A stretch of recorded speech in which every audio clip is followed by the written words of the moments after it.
Film maker Rohit Shetty के घर पर हुई फायरिंग के पीछे आखिर क्या बड़ी वजह है? क्या लॉरेंस बिश्नोई गैंग अब फिल्मी सितारों से रंगदारी मांगने की साजिश रच रहा है? इसकी जिम्मेवारी मैं आरजू बिश्नोई, शुभम लोनकर, हैरी बॉक्सर, हरमन संधू लेते हैं।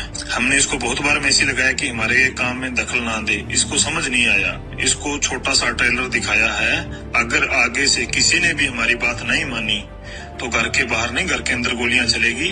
आगे से पूरे बॉलीवुड को चेतावनी है कि टाइम रहते सुधर जाओ, नहीं तो तुम्हारा हाल बाबा सिद्दीकी से भी बुरा करेंगे। क्या 1990 के दशक में जिस तरह से दाऊद के साथी अबू सलेम एक्सटॉर्शन मनी मांगा करता था, उसी पैटर्न पर अब लॉरेंस का साथी शुभम लोनकर भी चल पड़ा है? जानेंगे ये सब कुछ दैनिक भास्कर की इस रिपोर्ट से।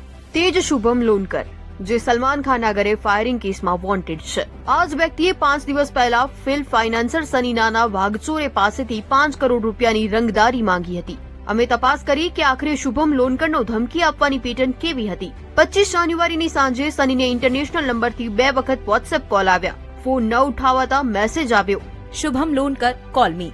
સનીએ કોલ કર્યો, શુભમ લોનકર બોલું છું. જો નામ નથી ખબર તો ગૂગલ પર મારું નામ સર્ચ કરી લે. જ્યારે કોલ કરું ત્યારે ફોન ઉપાડી લેજે. 26 જાન્યુઆરીની સાંજે ફરી બીજા ઇન્ટરનેશનલ નંબર પરથી કોલ આવ્યો. સનીએ ફોન ન ઉઠાવ્યો. થોડી વાર પછી મેસેજ આવ્યો, 5 કરોડ રૂપિયા આપવા માટે તૈયાર થઈ જાઓ. 5 દિવસની અંદર પૈસા પહોંચી જવા જોઈએ, નહીં તો બાબા સિદ્દીકી જેવો હાલ થશે. और जब वो 5वां दिन पूरा होने वाला